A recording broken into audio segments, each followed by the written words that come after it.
Hello friends, आप सभी का मेरे यूट्यूब चैनल एजुकेशन टॉक में स्वागत है।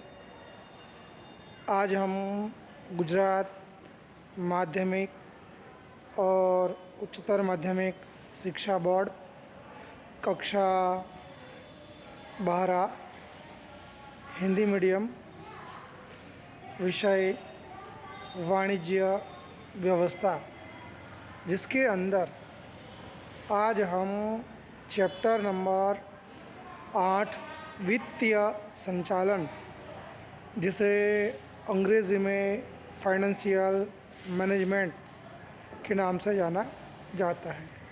तो सबसे पहले वित्तीय संचालन की जो प्रस्तावना है, उस प्रस्तावना को जानने का प्रयत्न करते हैं।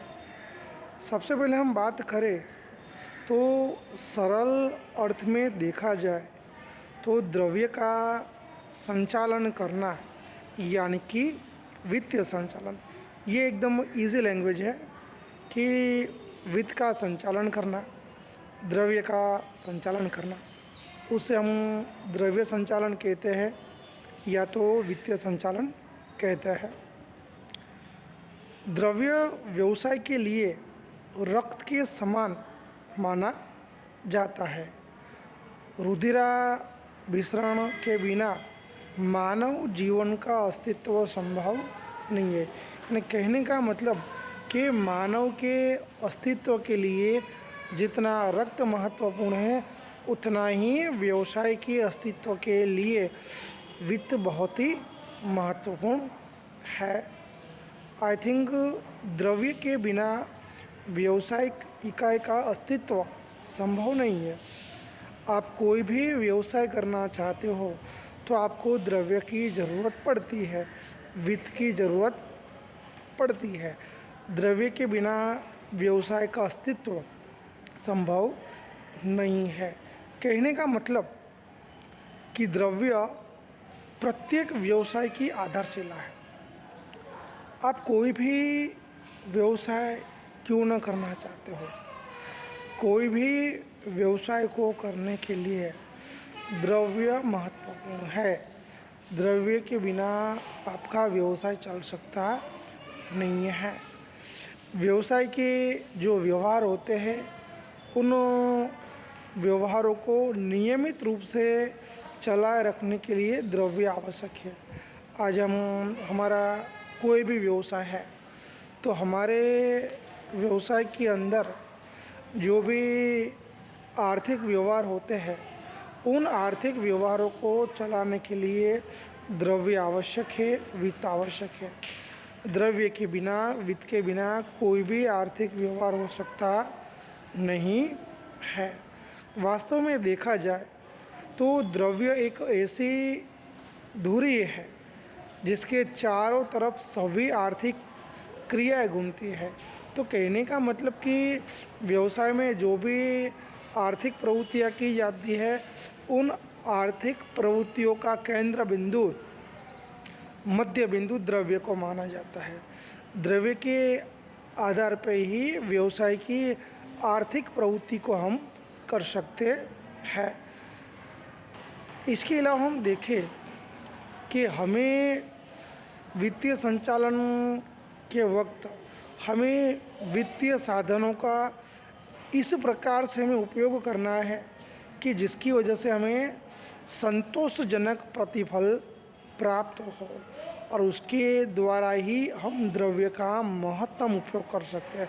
तो फ्रेंड्स, ये भी हमें ध्यान में रखना है कि अगर हम वित्तीय संचालन को प्रभावशाली बनाना चाहते हैं तो वित्तीय संचालन को प्रभावशाली बनाने के लिए हमें वित्तीय साधनों का उपयोग करना पड़ता है। वित्तीय साधनों का उपयोग करके ही हम वित्त संचालन को प्रभावशाली बना सकते हैं और हम एक संतोषजनक प्रतिफल की प्राप्ति कर सकते हैं, और उसके द्वारा ही द्रव्य का महत्तम मैक्सिमम उपयोग किया जा सकता है। जैसे जैसे समय बीतता जाता है, वैसे वैसे वित्तीय संचालन का जो कार्यक्षेत्र है, वो कार्यक्षेत्र भी विकसित होता जाता है। अब हम वित्तीय संचालन का विचार और उसकी व्याख्या के बारे में पढ़ने का प्रयत्न करते हैं। व्यवहार में देखा जाए तो वित्त कार्यों का संचालन यानी कि वित्तीय संचालन, दोस्तों रिपीट करते हैं, वित्त कार्यों का संचालन यानी कि वित्तीय संचालन, व्यवसाय की सभी वित्तीय प्रवृत्ति जो होती है उन वित्तीय प्रवृत्तियों के पहलुओं का समावेश वित्तीय संचालन में किया जाता है। हम व्यवसाय के अंदर जो भी वित्तीय प्रवृत्ति करते हैं उन सभी वित्तीय प्रवृत्ति के जो पहलू होते हैं उन पहलुओं का समावेश हम वित्तीय संचालन में करते हैं। हम बात करें तो वित्तीय संचालन के अंदर वित्त विषयक निर्णय लिए जाते हैं, वित्त विषयक निर्णय भी लिए जाते हैं और उसको लागू भी किया जाता है। अब हम वित्तीय संचालन की व्याख्या पढ़ने वाले हैं। FW पाइस के अनुसार द्रव्य के उपयोग पर आधारित आधुनिक अर्थतंत्र में वित्तीय संचालन अर्थात जब द्रव्य की आवश्यकता हो तब द्रव्य प्राप्त होता रहे ऐसी व्यवस्था। तो एकदम बढ़िया है कि देखा जाए तो वित्तीय संचालन यानी जब आपको द्रव्य की आवश्यकता हो तब आपको द्रव्य प्राप्त होता रहे ऐसी व्यवस्था को वित्तीय संचालन कहते। बात तो सही है कि व्यवसाय के अंदर जब भी हमें वित्त की ज़रूरत हो, द्रव्य की ज़रूरत हो, तब हमें वित्त मिलता रहे, द्रव्य मिलता रहे, ऐसी व्यवस्था को वित्तीय संचालन कहा जाता है। दूसरी व्याख्या है रेमंड जे चैम्बर्स की। उनके अनुसार वित्तीय संचालन अर्थात वित्त विषयक संबंधी निर्णय लेना, उनको सरलता से लागू करने के लिए आवश्यक उपाय करना और उसकी समालोचना करना। समालोचना का मतलब होता है उसकी समीक्षा करना। रिपीट करते हैं, वित्तीय संचालन अर्थात वित्त विषय संबंधी निर्णय लेना, उनको सरलता से लागू करने के लिए आवश्यक उपाय करना और उनकी समालोचना करना। तीसरी व्याख्या है प्रोफेसर किम्बाल की। प्रोफेसर M किम्बाल के अनुसार वित्तीय संचालन अर्थात कोष प्राप्त करना, कोष का महत्तम उपयोग करना और उसका योग्य विभाजन करना।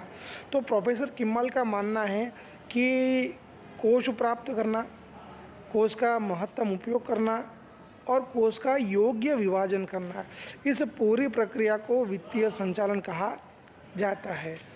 उपरोक्त व्याख्याओं से स्पष्ट होता है कि वित्तीय संचालन का कार्यक्षेत्र इतना विशाल है जिसमें व्यवसाय के प्रारंभ से उसके विस्तार और उसके अंत तक के व्यवसाय के सभी वित्तीय निर्णयों का समावेश किया जाता है। तो बात तो एकदम सही है कि वित्तीय संचालन का कार्यक्षेत्र बहुत ही विशाल है जिसके अंदर व्यवसाय की शुरुआत से लेके उसके अंत तक के जो भी वित्तीय निर्णय लिए जाते हैं उन सब का समावेश वित्तीय संचालन में किया जाता है। अब हम वित्तीय संचालन के लक्षण पढ़ने वाले हैं। वित्तीय संचालन का पहला लक्षण है संचालन की शाखा। वित्तीय संचालन यह एक संचालन की शाखा है जिसके अंदर द्रव्य के उपयोग के लिए आयोजन और नियंत्रण के कार्य का समावेश किया जाता है। वैसे तो हम सभी जानते हैं कि संचालन की ढेर सारी शाखा है, जैसे कि मानव संसाधन संचालन, उत्पादन संचालन और आई थिंक बात करें तो बाजार संचालन। ठीक उसी प्रकार से वित्तीय संचालन भी यह संचालन की एक शाखा मानी जाती है। जो संचालन की दूसरी शाखाएं हैं उनके कार्य भी विभिन्न हैं। उसी प्रकार से वित्तीय संचालन का कार्य भी अलग है जिसके अंदर वित्त को प्राप्त किया जाता है। वित्त को प्राप्त करने के लिए उसका सही से आयोजन किया जाता है। आयोजन करने के बाद उसके नियंत्रण के कार्य का समावेश किया जाता है। तो इस प्रकार से वित्तीय संचालन यह संचालन की एक शाखा मानी जाती है। दूसरा है विशाल कार्यक्षेत्र। वित्तीय संचालन का जो कार्यक्षेत्र है वे कार्यक्षेत्र बहुत ही विशाल माना जाता है। इतना विशाल माना जाता है कि जिसके अंदर द्रव्य की आवश्यकता का अनुमान उसका समावेश होता है। द्रव्य को प्राप्त करना, द्रव्य को प्राप्त करने के बाद उसका महत्तम उपयोग करना, उपयोग करने के बाद द्रव्य का उचित विभाजन करना एवं द्रव्य के आयोजन और नियंत्रण का भी समावेश किया जाता है। व्यवसाय के प्रारंभ से लेके अंत तक जो भी आई थिंक वित्तीय कार्य किए जाते हैं उन सभी वित्तीय कार्यों का समावेश आई थिंक वित्तीय संचालन में किया जाता है। तो फ्रेंड्स, कहने का मतलब यह है कि वित्तीय संचालन का कार्यक्षेत्र बहुत ही विस्तृत है, बहुत ही विशाल है, जिसके अंदर हम विभिन्न प्रकार के वित्तीय कार्यों का समावेश किया जाता है। तीसरा जो लक्षण है वो है संचालकीय निर्णयों का आधार। वित्तीय संचालन को संचालकीय निर्णयों का आधार माना जाता है। संचालन के अंदर जो भी संचालकीय निर्णय लिए जाते हैं उन सभी संचालकीय निर्णयों का आधार वित्तीय संचालन को माना जाता है। संचालन के साथ जुड़े हुए निर्णय करने के लिए हमें वित्त संचालन की ज़रूरत पड़ती है। आई थिंक फाइनेंशियली मैनेजमेंट के बिना हम कोई भी डिसीजन कर सकते नहीं है। जैसे कि हम बात करें कि आपको उत्पादन संबंधित निर्णय लेना हो तो भी आपको आई थिंक वित्त की ज़रूरत पड़ेगी। विक्रय में संशोधन करना हो तो भी आपको वित्त की ज़रूरत पड़ेगी। आपको इकाई का विकास करना हो तो ये सब निर्णय लेने में आपको वित्त की ज़रूरत पड़ेगी। कहने का मतलब कि व्यावसायिक इकाई के अंदर जो भी संचालकीय निर्णय लिए जाते हैं उन सभी संचालकीय निर्णयों का आधार वित्त संचालन पर होता है। वित्त संचालन को ध्यान में रखकर ही हम उत्पादन, क्रय, विक्रय, संशोधन, विकास इत्यादि के बारे में हम निर्णय ले सकते हैं। वित्तीय संचालन के बिना संचालकीय निर्णय लेना असंभव हो पाता है। हम सही से निर्णय ले सकते नहीं है। संचालकीय निर्णयों को सफल बनाने के लिए हमें वित्तीय संचालन की ज़रूरत पड़ती है। वित्तीय संचालन के द्वारा ही व्यावसायिक इकाई के जो संचालकीय निर्णय होते हैं वो सफल होने के चांसेस बढ़ जाते हैं। चौथा है वित्तीय निर्णयों से संबंध। वित्तीय संचालन का संबंध वित्तीय निर्णयों से देखने को मिलता है। विनियोग हो, पूंजी ढांचा हो, डिविडेंड नीति संबंधी निर्णय हो, उन सबके साथ वित्तीय संचालन का संबंध देखने को मिलता है। तो हमने विनियोग की बात की। विनियोग यानी कि निवेश करना, तो वित्तीय संचालन का संबंध विनियोग के साथ है। जो पूंजी ढांचा होता है, फाइनेंशियल इंफ्रास्ट्रक्चर, तो पूंजी ढांचे के साथ भी वित्तीय संचालन का संबंध देखने को मिलता है। इसके अलावा डिविडेंड की जो नीति बनाई जाती है, तो डिविडेंड की जो नीति संबंधी निर्णय लिए जाते हैं उसके साथ भी वित्तीय संचालन का संबंध हमें देखने को मिलता है। वित्तीय संचालन की निर्णय प्रक्रिया में हम आधुनिक गणित शास्त्र की पद्धति का भी उपयोग कर सकते हैं। तो दोस्तों, ये भी याद रखना है कि वित्तीय संचालन के अंदर जो भी निर्णय लिए जाते हैं उस निर्णय प्रक्रिया के अंदर आधुनिक गणित शास्त्र की एवं अंक शास्त्र की पद्धतियों का भी कहीं ना कहीं उपयोग किया जाता है। इसके बाद है पांचवा लक्षण, मालिक के महत्तम कल्याण का उद्देश्य। वित्तीय संचालन के साथ कहीं ना कहीं मालिक के महत्तम कल्याण का उद्देश्य जुड़ा हुआ देखने को मिलता है। जिसके अंदर हम बात करें तो मालिक के महत्तम कल्याण का जो उद्देश्य होता है उस उद्देश्य को हम वित्तीय संचालन के द्वारा सफल बना सकते हैं। मालिक के महत्तम कल्याण के उद्देश्य को सफल बनाने के लिए, उसे प्रभावशाली ढंग से लागू करने के लिए हमें वित्तीय संचालन की ज़रूरत पड़ती है। और इसके लिए वित्तीय संचालन अपनी तरीके से दो दृष्टिकोण को अपनाता है। मालिक का जो उद्देश्य होता है वो उद्देश्य महत्तम लाभ का भी हो सकता है और महत्तम संपत्ति का भी होता है। तो महत्तम लाभ के उद्देश्य को सफल बनाने के लिए और महत्तम संपत्ति के उद्देश्य को सफल बनाने के लिए हमें वित्तीय संचालन की ज़रूरत पड़ती है। वित्तीय संचालन के द्वारा ही महत्तम लाभ और महत्तम संपत्ति का जो उद्देश्य होता है उस उद्देश्य को हम सफल बना सकते हैं। वित्तीय संचालन के बिना यह उद्देश्य कभी भी सफल हो सकते नहीं है। दोस्तों, आगे का जो लक्षण है जिसका नाम है चाबी स्वरूप स्थान। वित्तीय संचालन का स्थान चाबी स्वरूप आधार स्वरूप माना जाता है। वित्तीय संचालन को हम एक संचालकीय प्रवृत्ति मान सकते हैं। जिस प्रकार से व्यवसाय के अंदर विभिन्न प्रकार की जो संचालकीय प्रवृत्ति होती है, संचालन के साथ जुड़ी हुई प्रवृत्ति होती है, जैसे कि क्रय की प्रवृत्ति हो, विक्रय की प्रवृत्ति हो, वाणिज्य की प्रवृत्ति हो, उत्पादन की प्रवृत्ति हो, उसी प्रकार से वित्तीय संचालन भी एक प्रकार की संचालकीय प्रवृत्ति मानी जाती है। और व्यवसायिक इकाई के अंदर व्यवस्था तंत्र का जो ढांचा है उस ढांचा के अंदर उसका स्थान चाबी स्वरूप यानी कि आधार स्वरूप माना जाता है। संचालन की जो दूसरी प्रवृत्तियाँ हैं उन प्रवृत्तियों को बनाने के लिए वित्त की हमें ज़रूरत पड़ती है। क्रय की प्रवृत्ति हो, विक्रय की प्रवृत्ति हो, आई थिंक वाणिज्य की प्रवृत्ति हो, उत्पादन की प्रवृत्ति हो, ये संचालकीय जो भी प्रवृत्तियाँ हैं, संचालन की जो भी प्रवृत्तियाँ, उन सभी प्रवृत्तियों को सफल बनाने के लिए कहीं ना कहीं हमें वित्त की ज़रूरत पड़ती है। वित्त के बिना संचालन की सभी प्रवृत्तियों को हम सफल बना सकते नहीं है। सभी प्रवृत्ति करने के लिए कहीं ना कहीं प्रत्यक्ष रूप से या परोक्ष रूप से वित्त उसके साथ जुड़ा हुआ होता है। वित्त के बिना कोई भी प्रवृत्ति हो सकती नहीं है।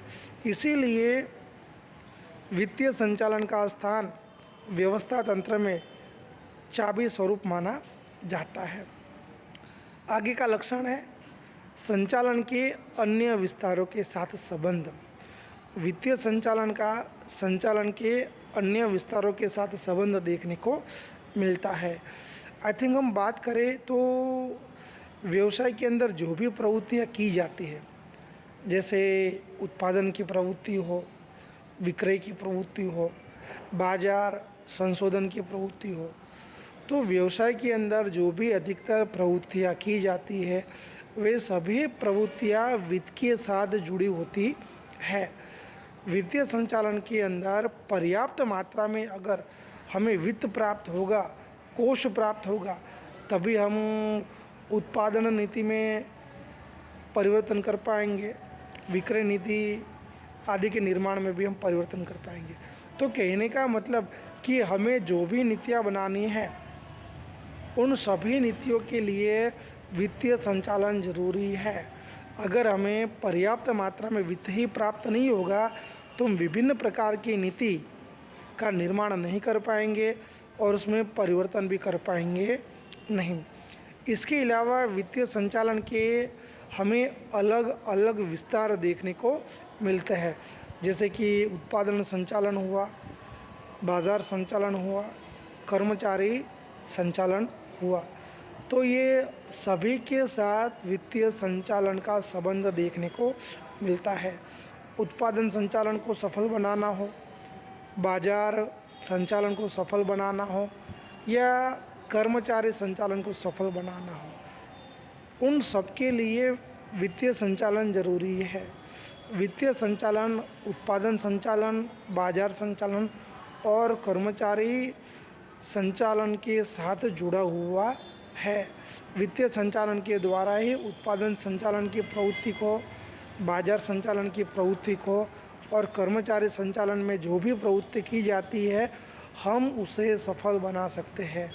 इस प्रकार वित्तीय संचालन का संचालन के अन्य विस्तारों के साथ संबंध देखने को मिलता है।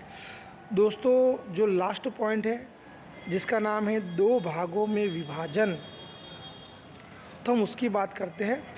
वित्तीय संचालन को दो भागों में विभाजन किया जाता है हम वित्तीय संचालन को दो भागों में बांट देते हैं।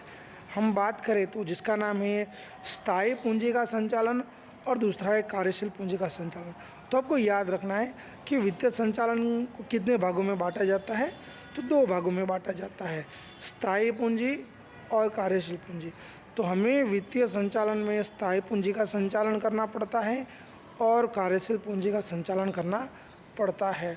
स्थायी पूंजी के संचालन में जो स्थायी संपत्तियां होती है उसका समावेश किया जाता है। जैसे कि आई थिंक हम बात करें मकान, यंत्र, जमीन आदि के विस्तरण के लिए स्थायी पूंजी की हमें ज़रूरत पड़ती है, जबकि कार्यशील पूंजी का संचालन दैनिक खर्चों के लिए आवश्यक होता है।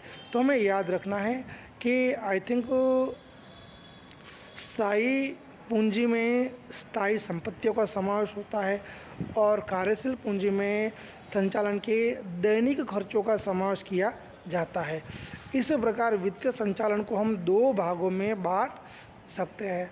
तो दोस्तों, हमने आज का ये जो वीडियोस है उसके अंदर हमने वित्तीय संचालन किसे कहते हैं उसका अर्थ देखा। वित्तीय संचालन के बारे में जो भी विभिन्न संचालन शास्त्री है, उन विभिन्न संचालन शास्त्रियों ने अपनी तरीके से कौन कौन सी डेफिनेशन दी है उसको हमने देखा, उसे समझने का प्रयत्न किया एवं वित्तीय संचालन के लक्षण क्या है उसको हमने जाना, समझने का प्रयत्न किया। दोस्तों, अगर आपको हमारा ये वीडियो पसंद आए तो उसे लाइक कीजिए, उसे शेयर कीजिए और हमारे नए अपडेट्स के लिए आप हमारे YouTube चैनल को सब्सक्राइब करना न भूलें। हमारा जो उद्देश्य है उस उद्देश्य को सफल बनाने के लिए ज़्यादा से ज़्यादा छात्र हमारे इस शैक्षणिक चैनल को सब्सक्राइब करें ताकि उनको भी शिक्षा का लाभ मिले। अगर आपके कोई सुझाव है, आपके कोई कमेंट्स है, आपके कोई प्रश्न है या तो आपकी कोई राय है तो आप हमें कमेंट बॉक्स में लिखकर भेज सकते हैं। हम उसका अपनी तरह से पूरा सॉल्यूशन करने का प्रयत्न करेंगे। हम आगे के वीडियो में फिर से आपके सामने मिलेंगे और एक नए टॉपिक की, एक नए मुद्दे की चर्चा करेंगे। तब तक जय हिंद, जय भारत, वंदे मातरम, भारत माता की जय। धन्यवाद, अस्तु।